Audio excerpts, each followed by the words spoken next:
zaman kolonial Belanda dan sistem pertanahan Indonesia Merdeka. Pada saat kolonial Belanda menganut sistem domain verkoling, di mana negara diuntungkan dapat menguasai seluruh tanah yang ada di wilayah tersebut, sedangkan Indonesia hanya mampu menguasai di sini dalam artian hanya mengatur hak-hak warga negaranya yang memiliki tanah tersebut dengan mengajukan hak atas milik tanah. Sistem pendaftaran tanah di Indonesia.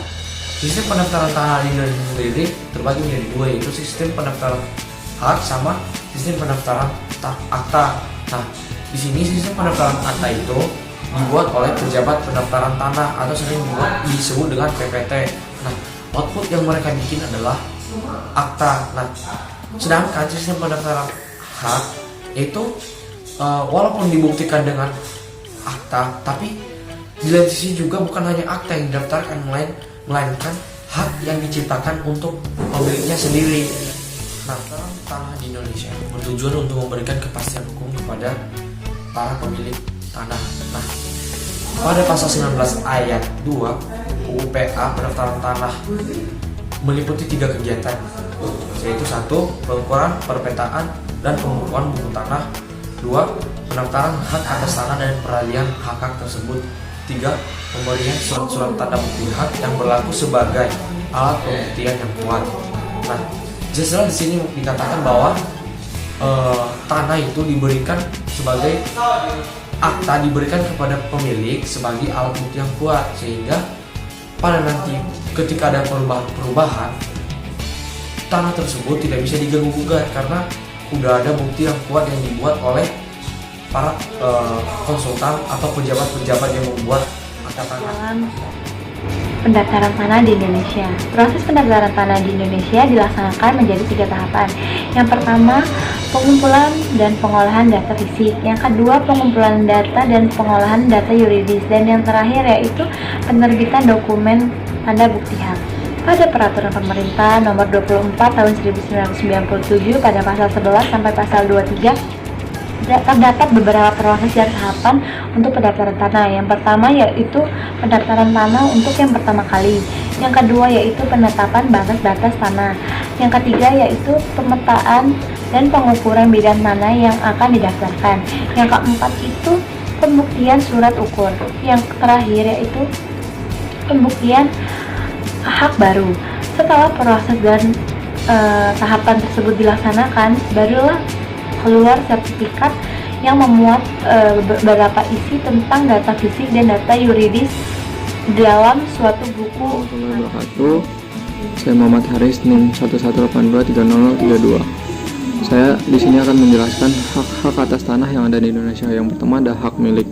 Hak milik sendiri merupakan hak terpenuh, terkuat yang dimiliki oleh warga negara Indonesia dan hanya dimiliki oleh warga negara Indonesia. Yang kedua ada hak guna usaha, merupakan hak yang diberikan untuk kita memakai sebagai lahan dari negara itu sendiri dan untuk digunakan sebagai peternakan, perikanan, dan lain-lain.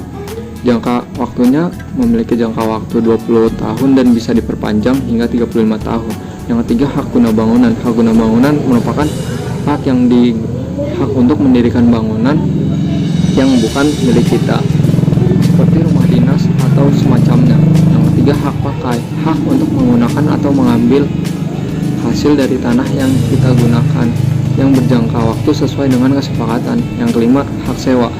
Hak sewa merupakan hak yang digunakan untuk wewenang atas tanah milik orang lain dan berjangka waktu sesuai dengan kesepakatan, contohnya kosan atau kontrakan atau lahan pertanian milik orang lain yang disewakan oleh yang punya tanah. Yang keenam hak membuka tanah. Hak membuka tanah adalah hak perorangan yang terbagi lagi menjadi hak atas tanah, seperti hak wakaf dan hak jaminan atas tanah yang diberikan oleh orang lain. Pendaftaran tanah sistematis dan sistem pendaftaran tanah sporadik.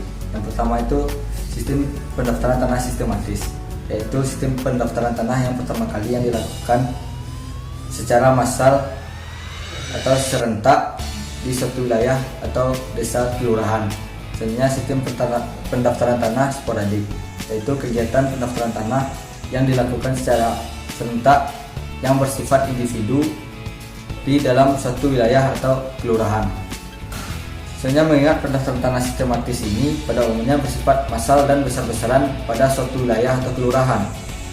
Guna di sini Badan Pertanahan Nasional atau BPN membentuk panitia khusus untuk melancarkan pekerjaan pengambilan data di lapangan untuk mendapatkan hasil nantinya berupa batas-batas tanah serta gambaran untuk pembentukan sertifikat tanah agar nantinya bisa diserahkan kepada masyarakat secara massal atau diberikan secara serentak juga. Karena pendaftaran tanah sistematis ini dirasakan secara atas prakarsa pemerintah dan didasari pada suatu rencana kerja dan ditetapkan oleh Menteri pada pasal 13 ayat 2 Peraturan Perundang-undangan Nomor 24 Tahun 1997. Apa yang membuat pendaftaran tanah yang sudah memiliki sertifikat dianggap belum memuaskan? Jadi beberapa masyarakat di Indonesia belum puas dengan sertifikat yang telah ia dapatkan karena terdapat perselisihan antara beberapa pihak dengan pihak yang lain dengan perdebatan tanah yang dahulunya lebih luas. Maka saat disertifikatkan tanah tersebut lebih mengecil. Jadi perselisihan antara beberapa oknum tersebut sulit dipecahkan. Jadi harus melaksanakan musyawarah atau bahkan melalui pengadilan dikarenakan sengketa tanah. Lalu bagaimana atau mengapa bisa terjadi kesalahan dalam penetapan batas wilayah? Yang pertama, satu, karena kesalahan pengukuran. Yang kedua, karena kurangnya pemberitahuan dari yang punya tanah. Yang ketiga, penggunaan surat yang sudah lama atau yang belum diperbaharui. Kenapa bisa karena salah pengukuran saat di lapangan seorang surveyor atau yang mengukur wilayah tersebut terjadi kesalahan dalam menghitung. Yang kedua, karena keterangan saat mengukur. Kekurangan keterangan saat mengukur. Karena keterangan saat mengukur bisa jadi tanah yang diukur oleh seorang surveyor merupakan tanah orang lain dan tidak tepat dengan yang diukur. Tiga, penggunaan surat yang sudah lama, seperti contohnya dari kakek yang diberikan kepada kita, akan tetapi belum jelas dan belum diperbarui walaupun itu sudah kuat.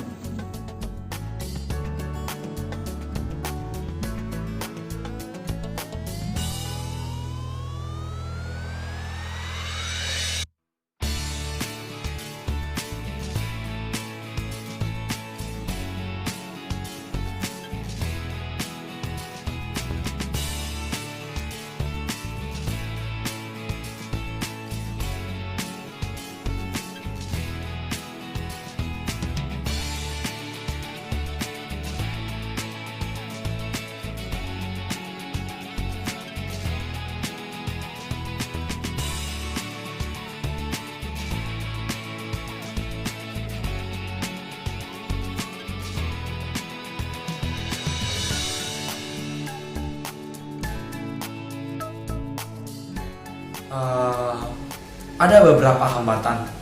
Hambatannya lebih condong ke PTSL atau sering disebut dengan pendaftaran tanah sistem lengkap. Nah, tantangan yang ada dalam pelaksanaan kegiatan pendaftaran tanah sistematis lengkap dalam rangka mewujudkan pemberian kepastian hukum berupa kendala dan permasalahan yang dihadapi dalam kegiatan PTSL seperti rendahnya minat keikutsertaan para masyarakat, kendala dan permasalahan terkait dalam bidang yuridis, bidang fisik dalam pelaksanaan kegiatan PTSL juga.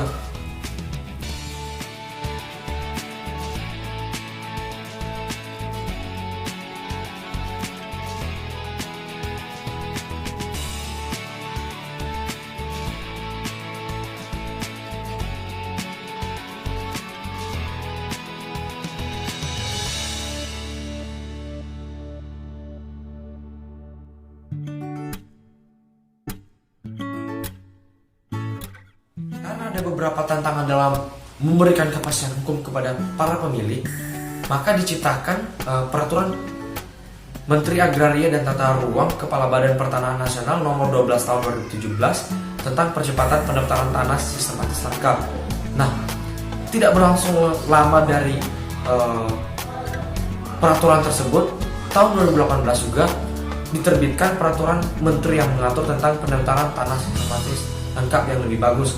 Aturan tersebut yakni Peraturan Menteri Agraria dan Tata Ruang Kepala Badan Pertanahan Nasional Nomor 6 tahun 2018. Alasan dikeluarkannya beberapa aturan terkait PTSL tersebut dikarenakan jumlah bidang tanah yang ada di wilayah Indonesia sangat luas, sehingga terkait dengan pendaftaran tanahnya diperlukan suatu terobosan supaya dalam mewujudkan tertib administrasi di bidang pertanahan, yang salah satu caranya adalah dengan pendaftaran tanah yang akan menghasilkan alat bukti berupa sertifikat dapat dicapai dalam waktu yang tidak terlalu lama, dan sehingga juga memberikan bukti yang kuat kepada pemiliknya sendiri.